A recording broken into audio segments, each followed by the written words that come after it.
দেখো এই যে রোনাল্ড রস বিল্ডিং রয়েছে এর 4 তলায়, যেটা এখনো অবধি দমকল থেকে বলছে যে সেখানে একটা ল্যাবে, সেই ল্যাবেতে কিন্তু একটা আগুন লেগেছিল। সেটা আগুন লেগেছিল হচ্ছে ইলেকট্রিক শর্ট সার্কিট থেকে, এমনটাই স্টেশন অফিসার বলছেন।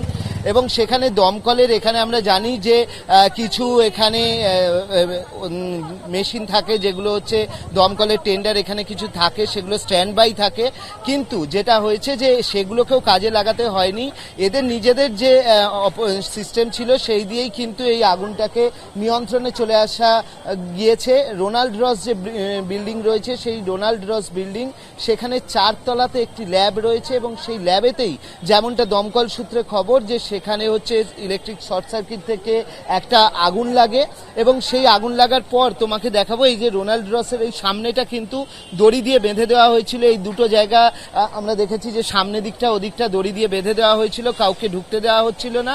এসির শর্ট সার্কিট থেকে এটা হয়েছে আর কি।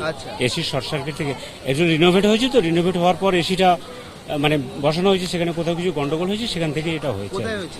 এটা হয়েছে 5th ফ্লোরে। 5th ফ্লোরে হয়েছে। রোগী নিয়ে এসেছেন? হ্যাঁ, আমি রোগী নিয়ে এসেছি।